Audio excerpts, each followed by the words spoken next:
Welcome elected members, staff, guests, members of the public to the Ordinary Council meeting for the 29th of April 2026. I declare this meeting opened at 17:31. The City of Busselton acknowledges the Wardandi and Bibbulmun people as the traditional custodians of this region and pays respects to the elders past and present. Thank you for joining us in person today. This is a formal meeting of the City of Busselton and certain protocols apply. The meeting is being live streamed and recorded to ensure an accurate and official record is kept. I kindly ask that you do not record, photograph or take videos during the proceedings, as official recordings will be made available. I understand that you may hear matters you strongly disagree or agree with. However, as invited observers, I ask that you respect the formal nature of the meeting by refraining from making comments, chatting or applauding during the proceedings. This helps to maintain an environment where business can be conducted efficiently, respectfully, and I thank you for your cooperation. The prayer this evening will be read by Father Jess Navarra from the Catholic Parish of Busselton. Thank you for coming along, Father.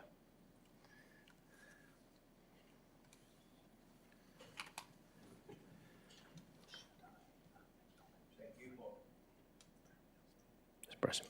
Thank you. Thank you for inviting me once again to join you on this regular council meeting. And let me share with you the prayer of St. Francis under this climate, or in this ongoing conflict and war. The prayer of St. Francis would remind us of praying for peace. So let's begin. Lord, make me an instrument of your peace. Where there is hatred, let me sow love. Where there is injury, pardon. Where there is doubt, faith. Where there's despair, hope. Where there is darkness, light. Where there is sadness, joy. O Divine Master, grant that I may not so much seek to be consoled as to console, to be understood as to understand, to be loved as to love.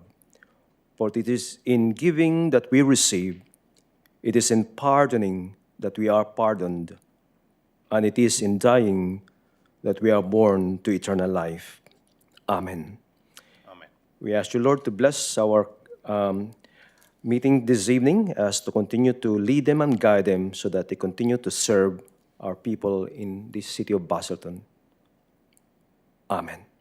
Amen. Thank you. Thank you, Father. Thank you. Tonight in attendance, we have myself, Mayor Cronin, Councillor Kate Cox, Councillor Mueller, Councillor Love, Councillor McNeish, Councillor Dykstra, Councillor Ryan, Councillor Adams and Councillor Kennedy. I have no apologies, no approved leaves of absence. Item 3 is announcements of the presiding member. I just wanted to say that it was impressive and quite an amazing morning to be there at the Anzac Day dawn service. Both the dawn service and the next service at 9:30 was, I think, over 6,000 people plus attended. And also, so a big shout out to the RSL Club for the Busselton branch for everything they did, and also to the Dunsborough Progress Association, who ran their event, which I believe Councillor McNeish was did some work. But anyway, no, it was just a recognition for all the great work that those community groups do, and it was great to see such attendance turn up to pay their respects to those. Thank you. Next, we move on to Item 4, disclosure of interests. I'll probably have 2 disclosure of interests on 19.1, which will be read at the time. So, from both the CEO and Director Pearson. Item 5.2 is a question time for public. The public question time will be allocated a minimum of 15 minutes. I request that members of the public asking questions limit their amount of preamble to their questions. I will otherwise ask you to put your question. Tonight I've received one request for public question time, and that is from Dr. Andrew Dickey. If you'd like to come forward, for the record, state your name and where you're from.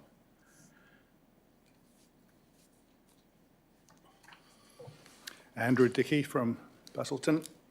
I have two short questions tonight. First question is, has a contract been drawn up between the City of Busselton and the BCP Group, which was a successful contract to carry out sediment removal from stage 3 of the Lower Bass River, which was due to commence well over a year ago? And if a contract has not been drawn up, why not? Thank you. Ms. CEO, do you have a response? Thank you for your ongoing interest in the Lower Bass River program.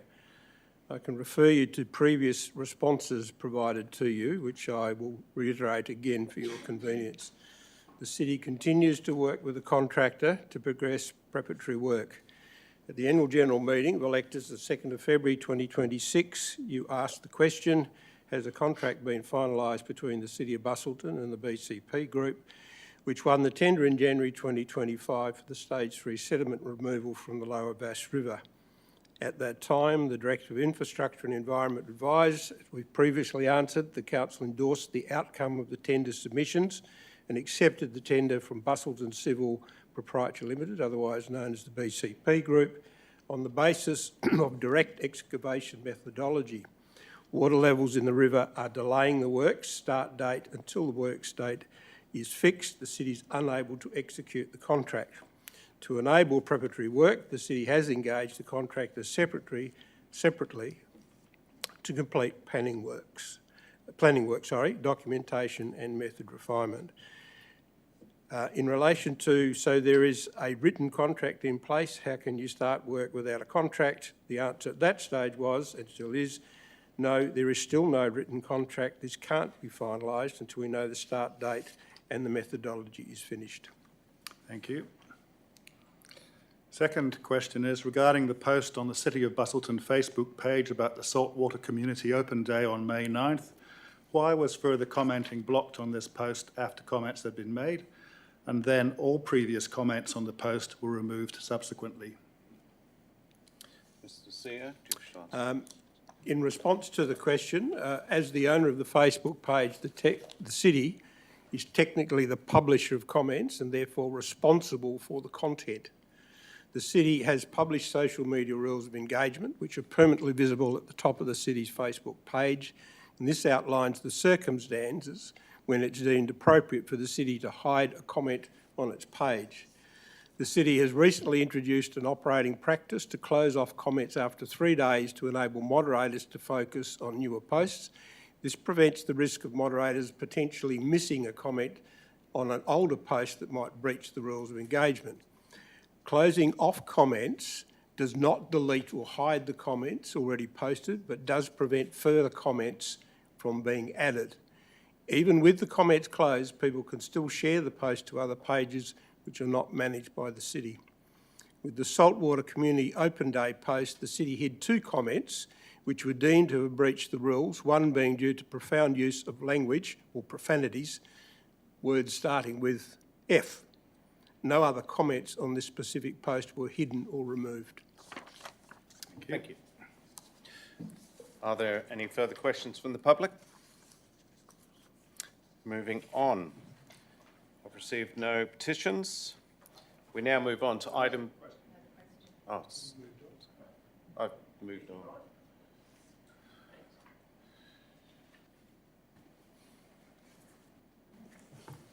Yeah, Darren Glover, Ambergate. Just 3 questions.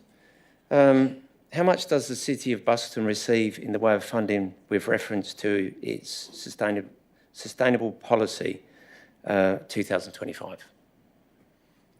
CEO? Take the question on notice. Thank you. Are the proposed wind turbines in Geograph Bay part of that policy, or is that covered under the Local Government Act? CEO? You'll have to repeat the question because I don't understand it. Well, in regards to the sustainability point of view, are the proposed wind turbines in Geograph Bay part of that policy, the Sustainability Policy 2025, or is that covered under the Local Government Act?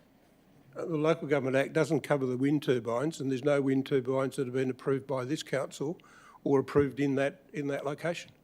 Okay, no worries, thanks. Thank you. No further questions? Now move on to 6.2, presentations by parties with an interest. This is on item 17.1 from Councillor Ryan on the Dunsborough Historical Society, and presenting we have Barry House and Margaret Baxter from the Dunsborough Historical Society.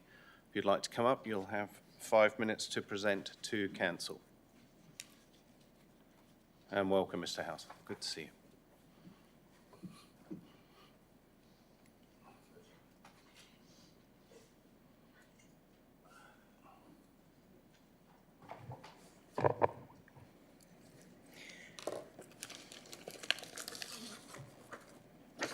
Good evening. Thank you. I'm Margaret Baxter and I am chairperson of the Dunsborough Historical Society. August 2024, I, along with my husband Peter and Vice Chair Leanne Bowen, engaged in a discussion with Trevor Ayres and Maxine Palmer on what the Dunsborough Historical Society immediate needs were.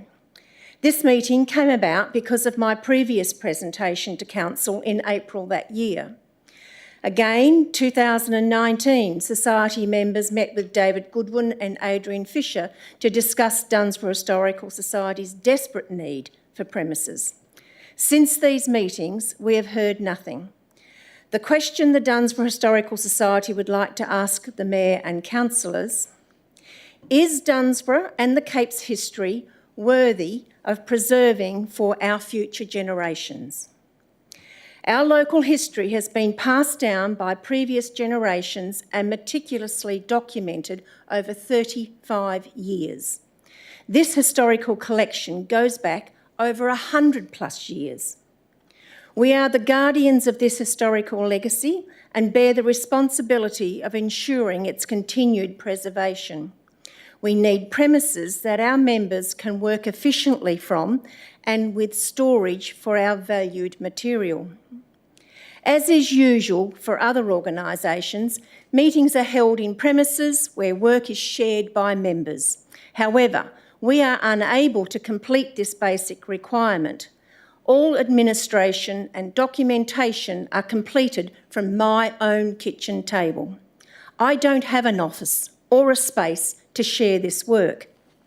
We require safe and functional storage space for our growing collection. Currently, all valuable material and artefacts are stored in our own private garden sheds. This is not an ideal situation due to the risks associated with fire and climate control. The space we need and require is basic.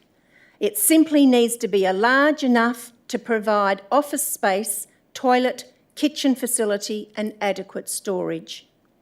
Dunsborough Historical Society has been asking the City of Busselton for over 35 years to provide space to enable the Society to continue the work of preserving and collating our local history.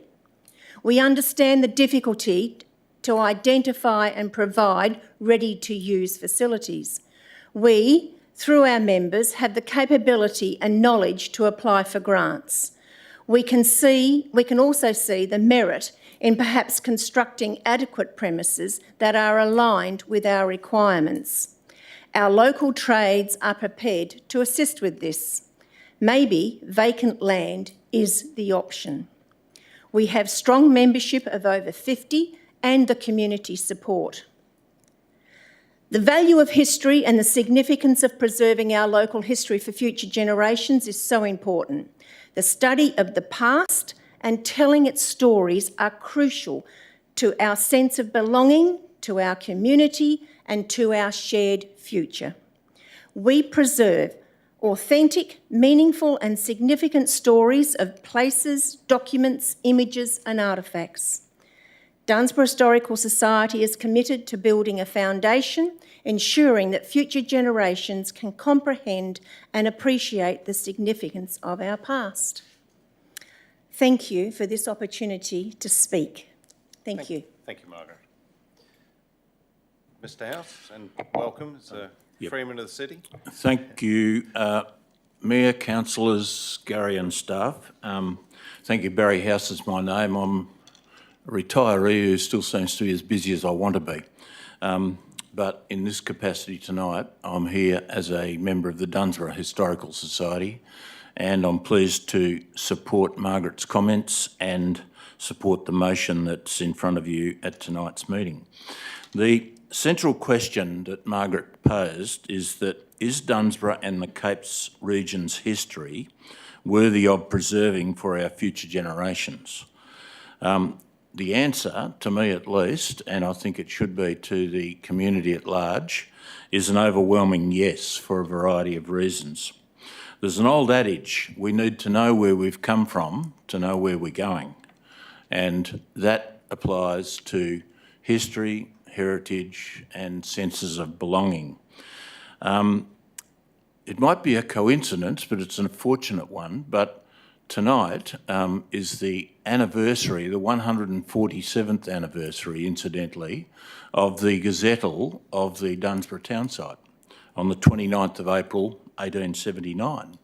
So there you go, there's a precedent, and it'd be very apt if a motion like this, supportive of the Dunsborough Historical Society, was passed by council.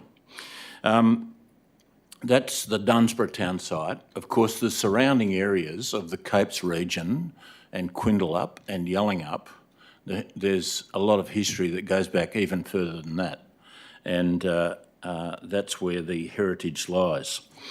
This locality and the area are central to not only our local history, but the state's history, Western Australia's history. A couple of examples I'll just relate. In terms of early exploration, this corner of the world was a focal point for early exploration. Probably the best known one is the Bodan expedition of 1801 to 1804. And that, amongst other things, left a legacy of French names, 240 of them up and down the Western Australian coastline alone, and that extended through to South Australia in particular and Tasmania. 1801, there was a bicentennial celebration of that expedition, and for those, I don't know whether anybody remembers that, but there was quite an event staged and the unveiling of a memorial at Eagle Bay. So that records the history. There's a bust of Nicholas Bodan himself at the foot of the jetty at the old promenade section. And I know a bit about that because I was chair of the Terra Australis committee that commissioned and placed all those sorts of things back in 2001, commemorating the 200th years anniversary of our early exploration. So there's a lot of legacy with that and many other voyages of exploration as well. In 2029, Western Australia are headed for a bicentennial commemoration, 200 years of our settlement, early settlement. And in a general sense, I'm a little bit concerned. I've heard very little about the preparations for that statewide at the moment. There should be a lot more leading up to it. If for those of you who've had a few birthdays like I have, you might remember the sesquicentenary back in 1979, when there was a widespread state commemoration of our 150th anniversary. I'd expect the bicentenary to mirror something like that in a few years' time.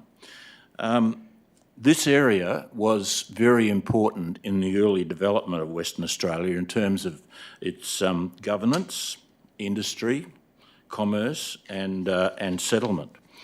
And a couple of examples of that. In terms of farming and grazing, it was opened up for a lot of that enterprise. Timber, we all know a little bit about, and the area was vital in terms of the development of the timber industry, which was vitally important to the, well, largely the British Empire at that stage, but there was hardwoods from this area sent all around the world, and there was Quindalup jetty, like there was a Busselton jetty, and the Quindalup townsite itself was gazetted in 1899. Navigation, the Cape Naturalist Lighthouse was built in 1903 by MC Davies and still operates as a functioning vital part of navigation. Fishing and whaling were developed around the area in a big way. There was a whaling station, and there's a plaque at Castle Rock, for those of you who haven't seen it, commemorating the fact that there was a whaling station here, right here in Geograph Bay. Mr House, I've been quite liberal on the time for presentations, and it's been very interesting, but if you could maybe conclude, that would be great. Thank you. Well, if you could bear with me for another minute or two, I think I've given you another 5 could all minutes. do with a bit of knowledge of the area Yeah, you no, represent. I understand, but we're talking about what the item is in front of us, so. Well, I'm saying that the Dunsborough Historical Society is a valuable organisation commemorating that history and our heritage. The group settlement scheme you probably all know a bit about through the 1920s and 30s, forerunner of the dairy industry in Western Australia, and huge amounts of infrastructure, schools, churches, P&Cs, sporting groups, fire brigades and so on. Tourism, that you could say that Western Australian tourism started in 1903 when Kay's Mr House House, I've was got to be really fair because I have to run these meetings, but there was 5 minutes presenting time, and I appreciate it. Well, I think that's stupidly restrictive. No, and, sorry, Mr House, I'm not, I have to, this is how we run the meetings, and every time it's run the same, and I've got to be fair. Well, that's not Sorry, just but I appreciate you coming forward and presenting to us. Thank you. Righto. Thank you. Thank you. Thank you. Okay, we have no deputations, questions, notice. So, item 8.1 is the minutes of the ordinary council meeting held on the 15th of April 2026 to be Mr Mayor, confirmed. excuse me, I think Mrs Baxter would like to ask Oh. a question. Just wanted to know, was there any questions? We don't tend to do questions at that point. But look, I do say this, we have a cash session, so if you wish to come and present council, that the cash session is always there. This was a parties with an interest. So thank you. Thank you very much. Okay, item 8.1, the minutes of the ordinary council meeting held on the 15th of April 2026 to be confirmed as a true and correct record. Do I have a mover? Moved, Councillor Kennedy, seconded, Councillor Ryan. Is there any opposition? Being no opposition, I put the motion. All those in favour? Motion's carried 9-0. I know of no applications for leave of absence. Just to say that item 12.1, DA 24-0810.01, the amendment to the development approval for the tavern extension to the liquor licensing hours, the Wise Winery, Lot 101, has been withdrawn from this agenda. I now move on to items brought forward for the adoption by exception resolution, and the recommendation that the officer recommendation for items 12.2, 13.2, 15.1, 15.2 and 16.1 be adopted en bloc. Do I have a mover? Moved, Councillor Adams, seconded, Councillor Dykstra. Is there any opposition? Being no opposition, I put the motion. All those in favour? Motion's carried 9-0. Thank you. Now move on to item 13.1, requiring an absolute majority. The Infrastructure and Environment Budget Amendment, Manager Parks and Environment. Do I have a mover? Councillor Kennedy. Seconder, Councillor Dykstra. Is there any opposition? Being no opposition, I put the motion. All those in favour? Motion's carried 9-0, absolute majority. Now move on to items 12.3. These items have been a pulled item, which is with a foreshadowed alternate. And item 12.3 is the Community Assistance Programme Assessment 25-26 Round 3. Councillor Anne Ryan, do you wish to put your motion? The motion as put, it's just a simple notation. Thank you very much. Is there a seconder? Seconded, Councillor McNeish. Is there any opposition? Being no opposition, I put the motion. All those in favour? Motion carried 9-0. Now move on to item 13.1. 2026 Climate Change Advocacy Position Consultation Paper. The Council endorsed feedback. This has been pulled by Councillor Kennedy. Councillor Kennedy, do you wish to put your motion? Yes, I will move it as written there. Thank you very much. Is there a seconder? Seconded, Councillor Mueller. Is there any opposition? Being no opposition, I put the motion. All those in favour? Sorry, there is opposition. Apologies, Councillor Wright. Don't wish to speak. Don't wish to speak. Okay. Therefore, sorry. Councillor Kennedy, you can now speak if you wish. Oh, it didn't look like there was too many people that were opposing it, but I'll quickly raise a few points because I don't think it's been considered. So this motion is saying that that we agree with the climate adaptation from WALGA because we can observe these occurrences with sea level rise and drying climate, and so we adapt to them and we build our sea level walls and green our urban canopy. But whether climate change is primarily caused by human intervention is not something I believe this city can determine. So I'll be speaking against the original WALGA advocacy position, which was to reduce emissions, because I believe that reducing emissions will impact our community much more than climate change. So historically, societies have operated on the principle of energy density, and a useful concept here is energy return on investment. So it bypasses all that complex accounting measurements that we read everywhere, such as Lazard's costs of engineering and life cycle assessments, and it simply looks at energy as essentially a profit of energy.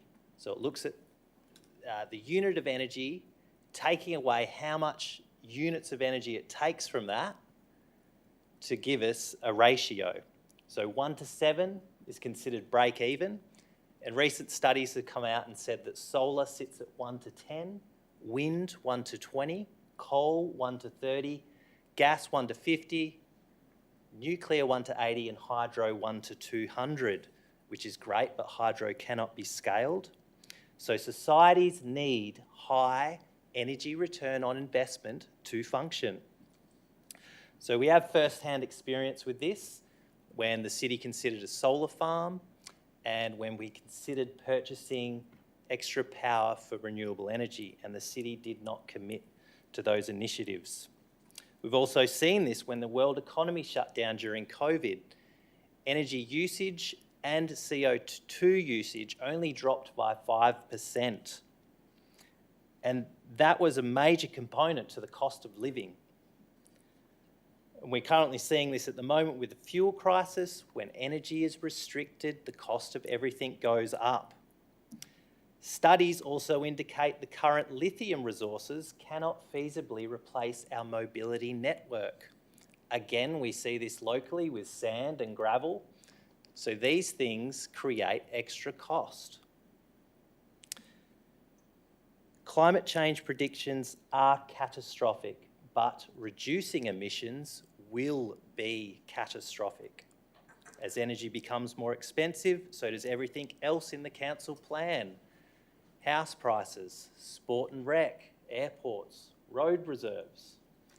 Maslow's hierarchy of needs says at the basis you need security of resources, and if they are not met, you cannot attain higher moralities. That would mean that we're going to have increased disease, crime, and all of those other things that are featured in our council plan, and climate change does not trump them. So that is the basis of why I'm not advocating for reducing emissions, because I feel it doesn't logically consider those other options. We need to ensure systems of energy are secure before we advocate for reduced emissions. So elected members, I would be encouraging you to logically drop advocating for emissions. Thank you for your time. Thank you, Councillor Kennedy. Councillor Mueller, do you wish to continue on from that? No, I've nothing further. Thank you. Speaker against? I'll quickly speak. I would support 2B only. We have no control over what the state and federal government do with climate change. We're just puppets to them, but as long as they provide funding. And Councillor Kennedy, I'd love to see some of the evidence you talk about with crime or whatever. Thank you. Thank you. Speaker 4?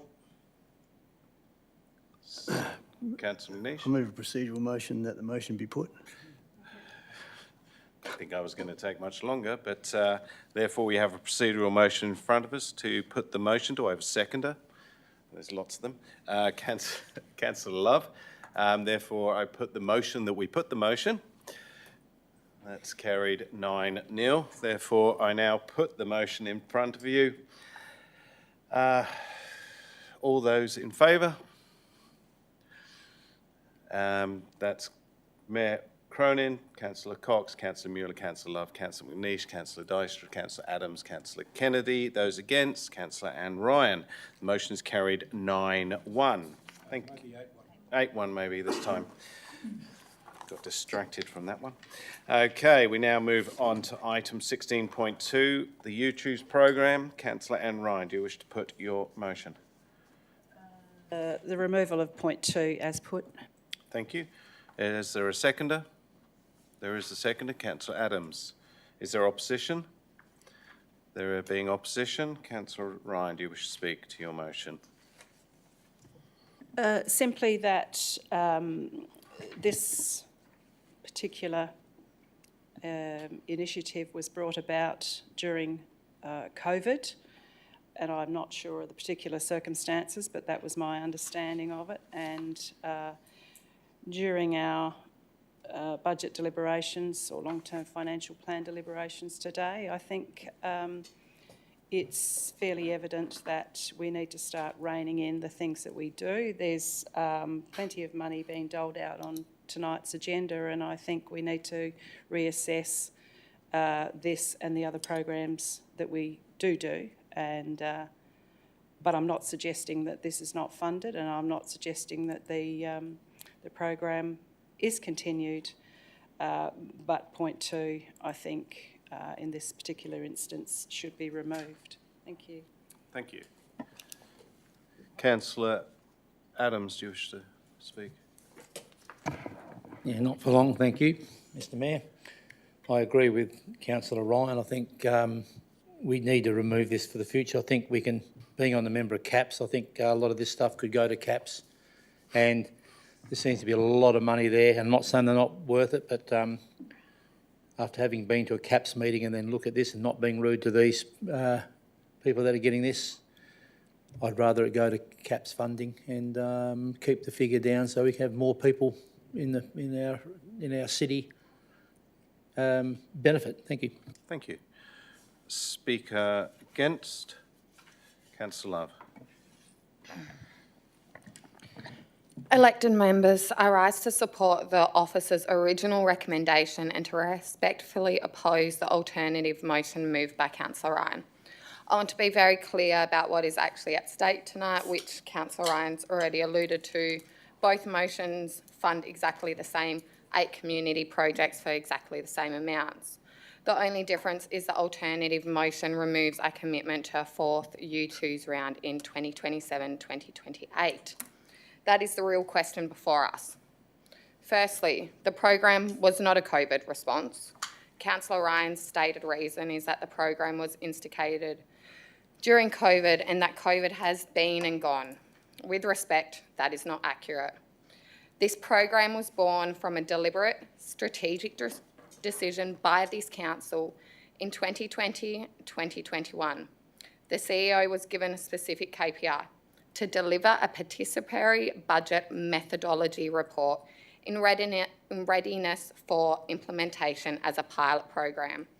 Council endorsed the You Choose program on the 28th of April 2021. The timing may have overlapped with the pandemic, but the intent, improving community engagement, increasing transparency, and building community capacity has nothing to do with COVID and everything to do with good governance.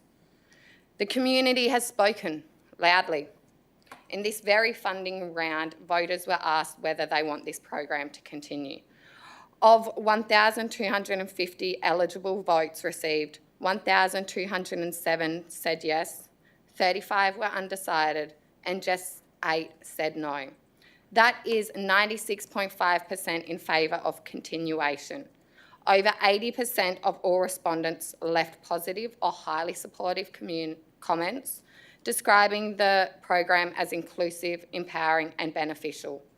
To set that feedback aside would send a deeply troubling signal about how seriously we take community participation, which has been highlighted many times in many different debates over many different items. The financial argument does not hold. The alternative motion raises the issue of discretionary spending, but removing clause 2 saves nothing today. The 100,000 for this round is already committed. Both motions endorse it. Funding for 2027-2028 will be decided through the normal annual budget process when that year arrives. A commitment to a future round is a statement of intent, not a binding expenditure. We lose nothing financially by keeping it in. What we would lose by taking it out is the trust of 1,207 residents who told us they want this to continue. The program has proven its value. Across 3 rounds, this council has distributed nearly $300,000 to the community in identified priorities: cancer care, aged support, health research, environmental education and wildlife awareness. A total of 1,251 residents and ratepayers participated in just this round alone, and from memory we're reaching those kind of statistics for the prior 3 rounds as well, or the prior 2 rounds, sorry. The program aligns with our grants, sponsorship and agreements policy and was delivered in line with our community engagement framework endorsed by this council only in February 2025. It is working exactly as intended. The officer recommendation endorses the community's choice, the same choice reflected in Councillor Ryan's alternative motion, and affirms our commitment to enable the choice again in 2 years' time. That commitment costs nothing today and means everything to the 1,207 residents who told us they want this program to continue. This program also enables the wider community to actually participate in choosing which programs go ahead, which they don't get that choice when it's CAPS. CAPS only has 3 council members sitting on the panel, whereas this actually gets distributed to the wider community, actually allowing them to engage. I urge all councillors to support the officer recommendation in its entirety. This is not the moment to quietly close a program that our community has embraced. It is the moment to reaffirm that this council listens. Thank you. Thank you, Councillor Love. Speaker for? Speaker against? Councillor Cox. Thank you, Mr Mayor. I'll just speak very briefly. Councillors, I love this program. I think it's excellent. Every 2 years, the community gets to decide on how their programs are funded. These groups don't just get to write a submission and give it to the CAPS funding or somewhere else. They actually have to go out and engage their community to get them to vote for what they want to do. They have to justify what they're doing to the community. And if they don't do it well enough, they're not going to get the funding. I spoke to a number of these groups when they were going through the process of engaging the community, and they were very excited to do it. I think if we're looking to save money in our budget, I think there's definitely better ways to do it. we want to engage our community and we want to be transparent, and this is a perfect program to do it. The reason that we did it was to encourage the community in our budgeting, participatory budgeting. And you can see the numbers that Councillor Love read out. It's been successful in its engagement, it's been successful in its transparency, and I think that it's really worthy of continuing. And it's disappointing that some councillors don't think that it should continue. I would be throwing my full support behind this occurring again. Every 2 years, I think it's a perfect way to engage our community and to get these community groups to take the responsibility of going out to the community and telling them what they're doing and why they want the money. They have to justify it. They have to actually write an argument for why they want that funding, and then the community get to vote.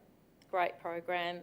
Councillors, I would strongly suggest you to support the officer recommendation. Thank you. Thank you, Councillor Cox. Speaker for? Speaker against? Councillor Kennedy. Thank you. Just touching on one point that hasn't been touched yet, and just reiterating first, we have the IAP2 engagement platform spectrum, and this one sits right at the end on Empower, which was mentioned before. So a great opportunity for the community to collaborate and empower themselves. But on a point, on another motion that's coming forth soon on the Historical Society, this provides a great funding platform for community groups to apply for what they need going forward. So, and it doesn't even consider reducing the funding for that, but yeah, I'm supporting it. Thank you. Thank you. Speaker for? Speaker against? Councillor Ryan, your rebuttal. I have nothing further. Thank you. Therefore, I put the motion. All those in favour?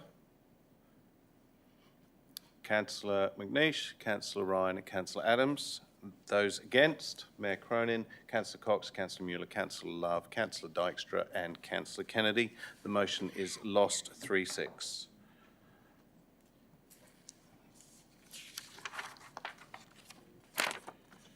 Now move on to item 17.1.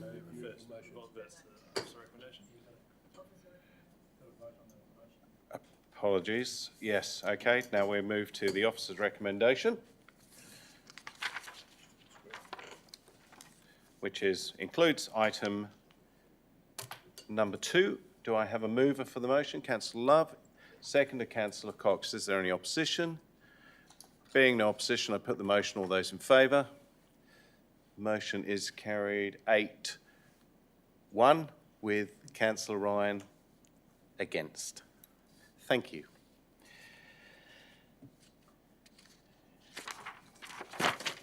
We now move on to item 17.1. Councillor Ryan on the Dunsborough Historical Society. Do you wish to put your motion? Thank you, Mr Mayor. The motion is put. Thank you very much. Do I have a seconder?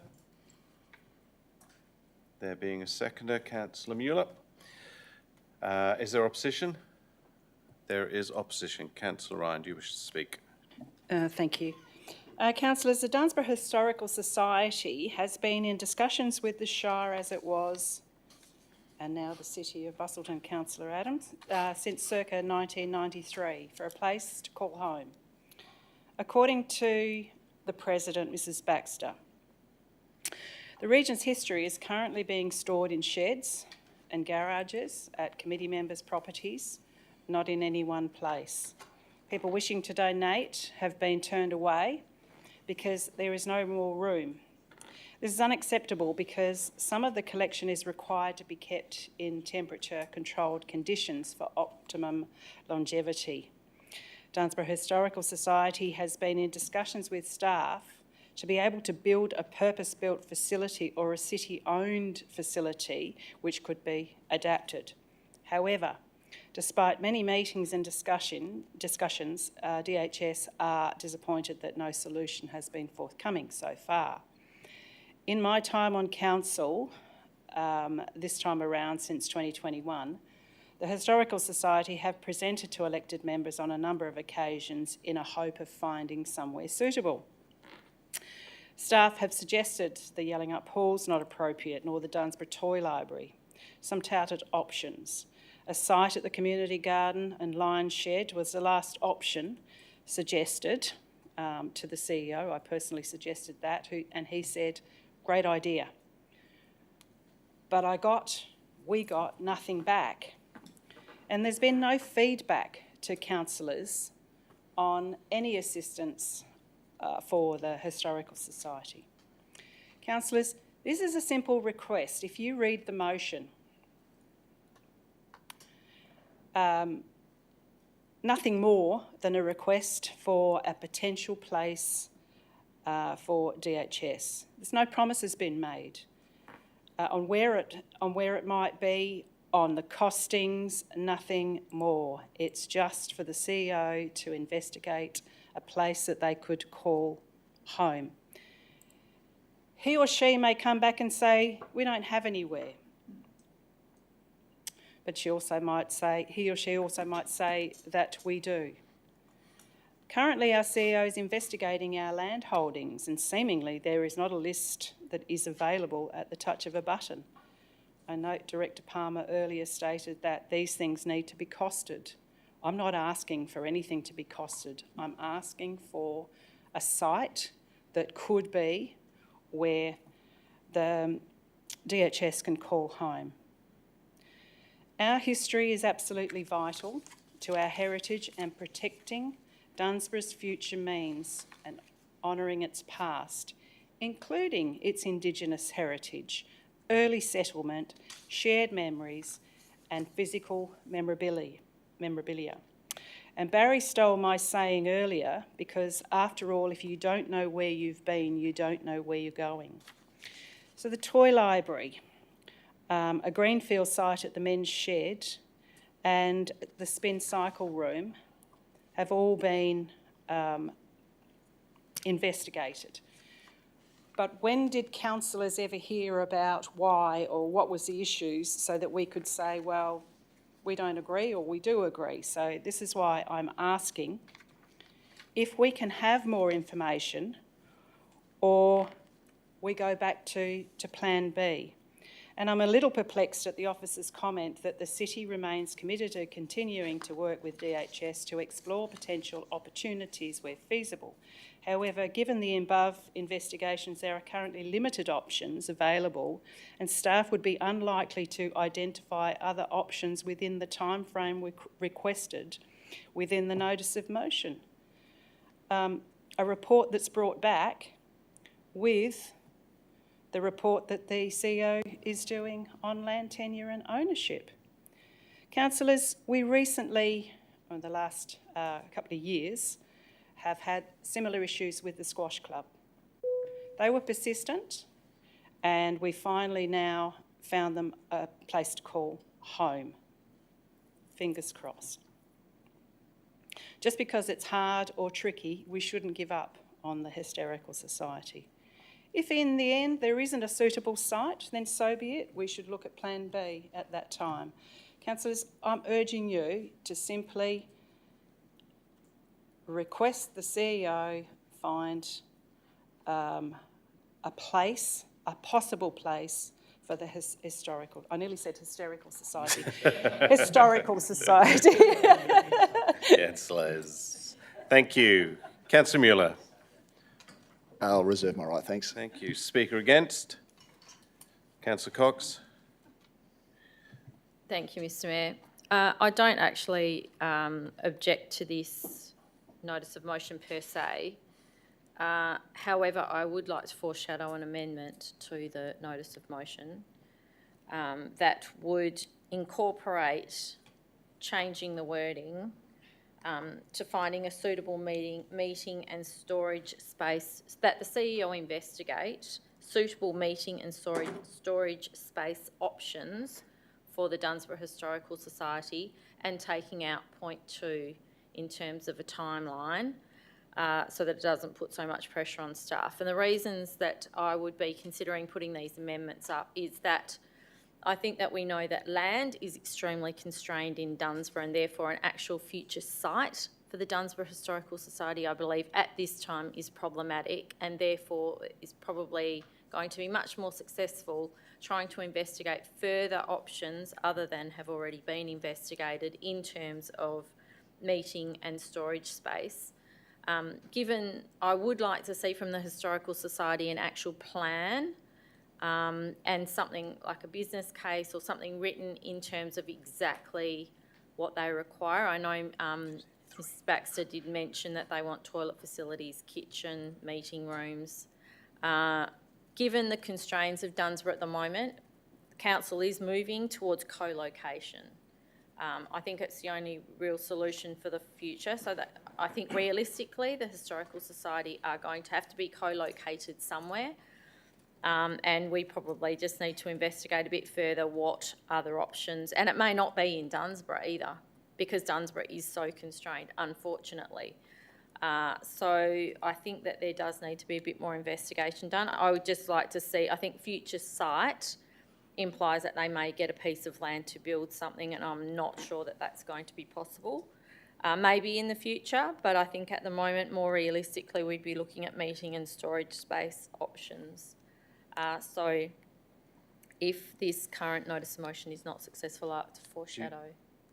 Okay, so you're foreshadowing, yes, my okay. amendment. Your amendment, okay, certainly. Thank you. Thank you. Speaker 4. Councillor McNeish. Some very good points have been made on both sides of the debate. I'm a bit of a sentimental person who, once history's gone, it's kind of really gone. So keeping it alive and ferreting things away in sheds is a good short-term stewardship, but long-term it's not. So in finding a space for important historical material is what's needed. I wonder if the Historical Society donated all of their records and material to the local government. I'm not suggesting they did that, but if they did that, would there be an obligation to welcome it in and then treat it as a record? And we'd have a Record Management Act that we would have to deal with it. So the mere fact that there is some custodians who volunteer their time to protect our history is very worthwhile. Now, is it worth protecting in terms of a facility? I think so. Is it pretty standard across the state and people value their history? I think so. We've just come off the back of Anzac Day, and what a wonderful history that is that we preserve through those events that we put on.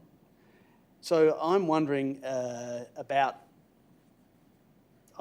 how this can be brought to the fore in front of the elected members, and the elected members will be very, very interested in the report on land tenure and exactly what we've got, having the officers ferreted through the respective databases, and wouldn't that be nice to have a press of a button thing, but we don't, and that's a lot of work, unfortunately. And so I think when that comes back, to have this in and amongst that consideration would be putting it as soon as possible in front of the elected member group, which would need to be. And it would honour the history that we were informed about by Freeman Barry House, which in that generation we cannot risk dying out before we secure it.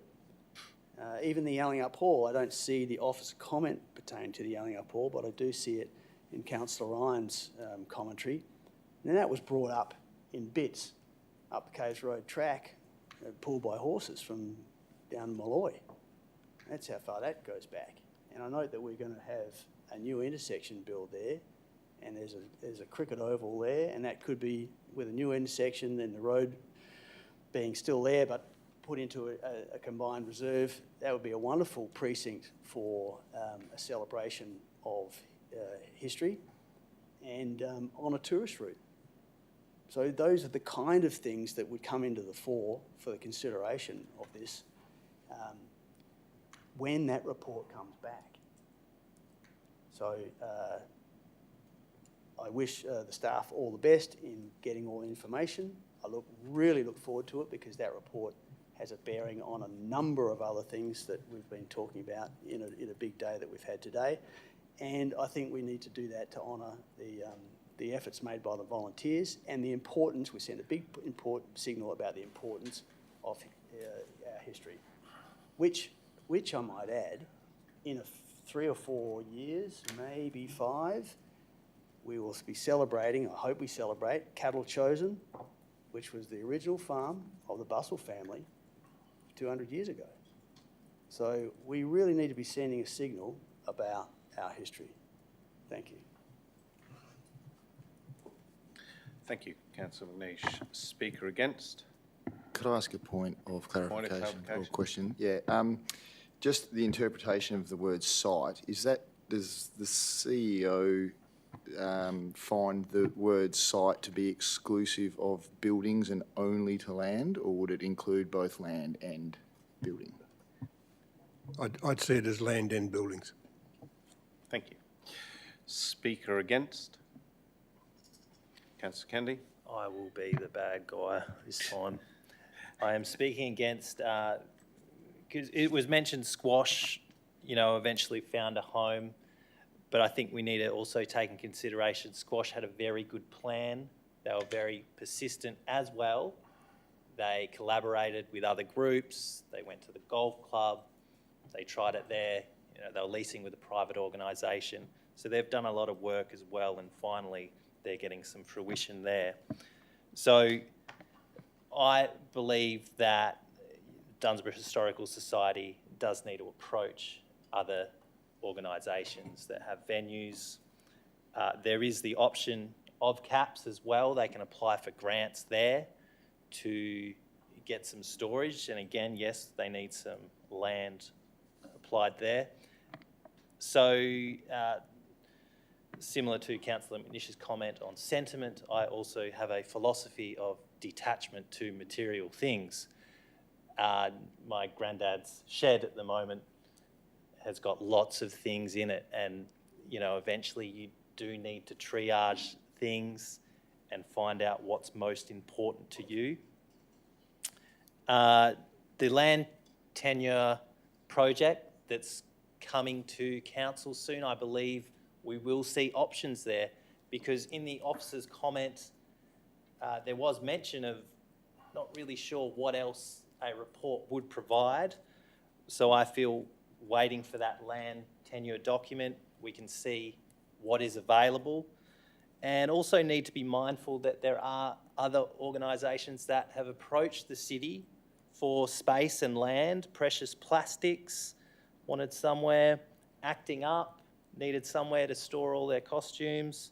The Busselton Museum also need more land, and I don't know who else is out there. There has been, more. So we've got a lot on our plate, and I feel this will get looked at. It's not something that's thrown away, but I don't feel like the time is now. Thank you, elected members. Thank you, Councillor Kennedy. Speaker for? Speaker against? The reason I rise to speak against is just so that my vote could be seen. I think some valid points are brought up here. We did use squash as an example. Squash have, they've lobbied us for a number of years, but they also came forward with a plan. They've also come forward with self-planning. We have lots of groups, and you've heard me mention before that I've wanted to put a number of containers down at Rendezvous and have storage for a number of groups. I'm also constantly going about the cognizance of the issue of people queue jumping. And I don't mean that in a bad way, and I understand and how it was portrayed about how important the history is and how it needs to be looked after.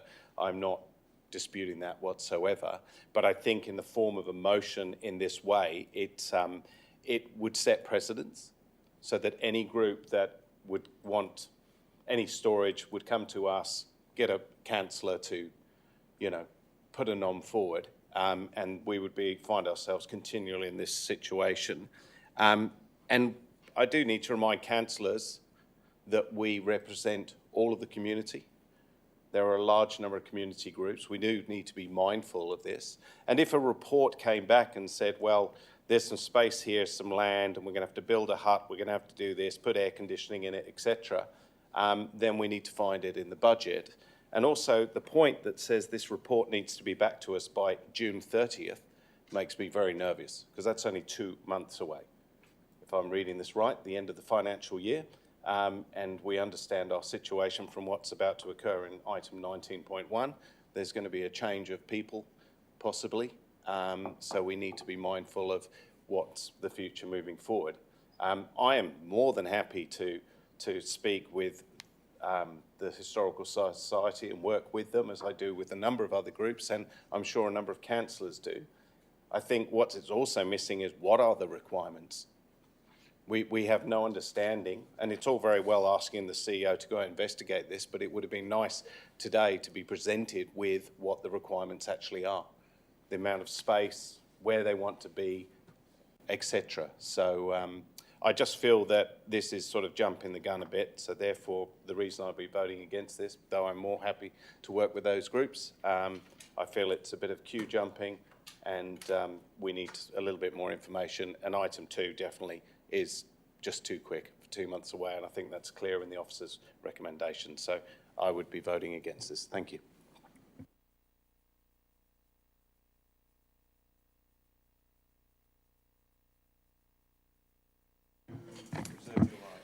Yeah, I wasn't going to talk, but I will jump up quickly and say, you know, there's obviously a huge demand for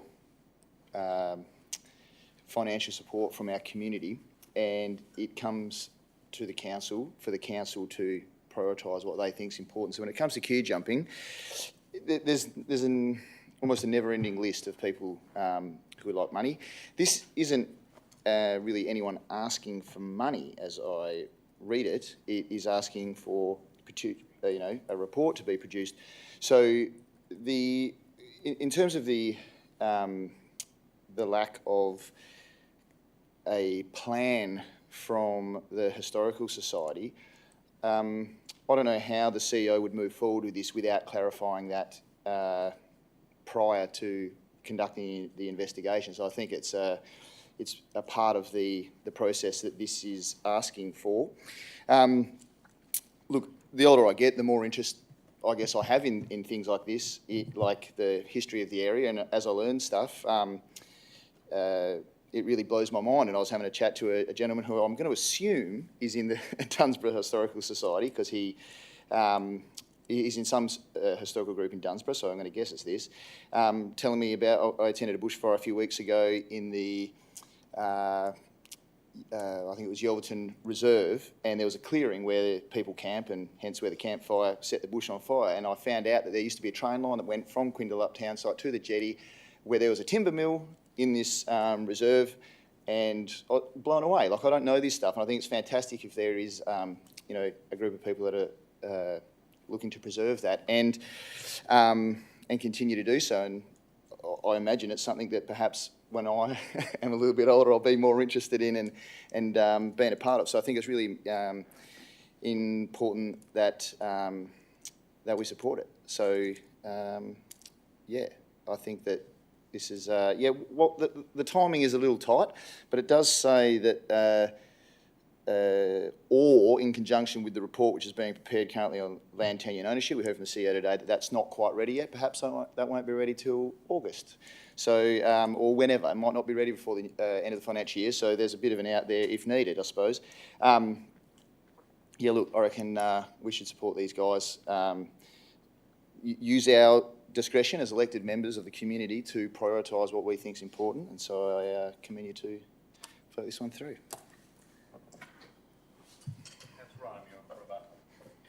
Thank you. Thank you, Councillor Mueller. Very astute, very astute. I did say that earlier, that it's a either or as well. So thank you for reiterating that again. I've spoken with Mrs. Baxter, and I did say to her that my notice of motion will be about potentially finding a piece of land or already a built site that could be repurposed. And I said, but there will be no money in this notice of motion. Are you able to self-fund? And she said, well, there's plenty of people that want to donate to us and we're very, very good at getting grant funding. And one of the reasons why they're showing at the Lighthouse is because they got a Lotteries Commission grant to show there. So they are very capable. And I am mindful of all the wants and needs that we, especially looking at today, that we are up for. There was discussion about queue jumping. Well, you know, also in my reasons, it says there that they've been looking for a home since 1993. I don't consider that queue jumping. I consider that they've tried and tried. They're not probably as professional as the squash club for ramming it to us that they needed a place, and perhaps that's been their failing in the past. So the report will tell us if there is somewhere or if there isn't. And I don't want to make this motion any more technical than it is.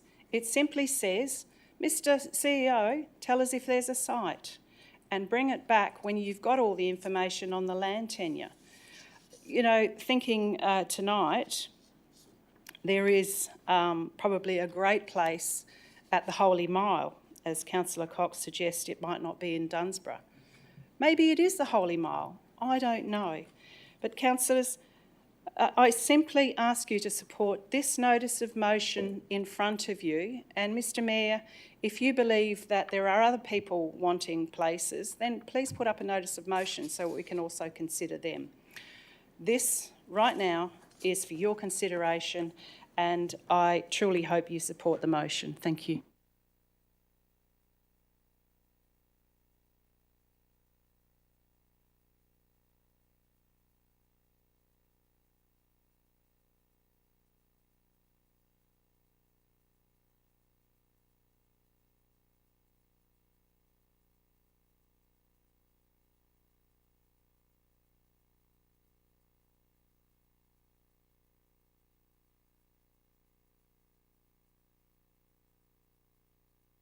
I do apologise. The motion was carried 8-1.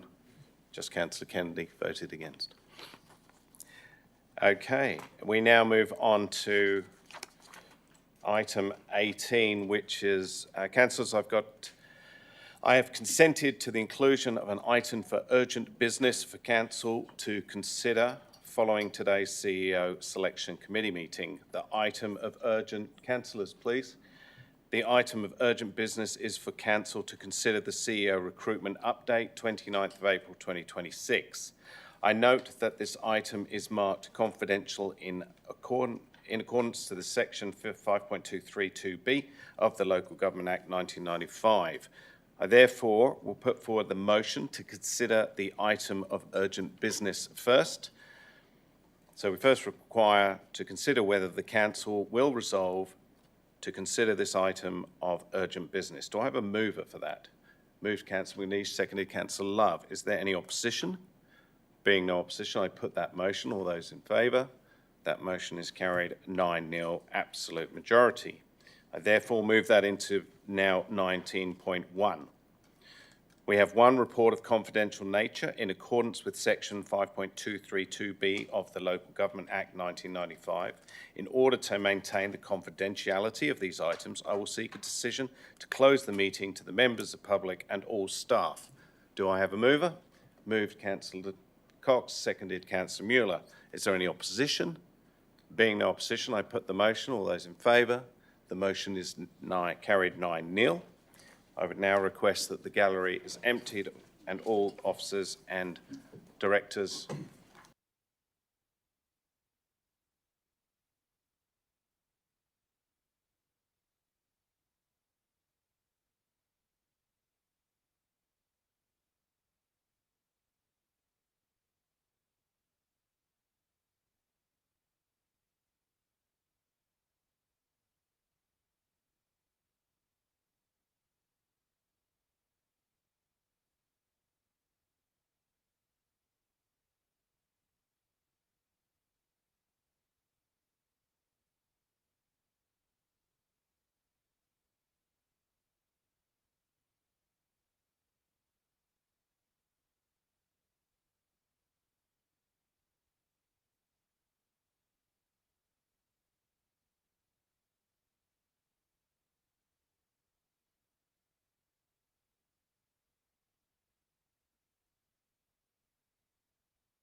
Welcome back.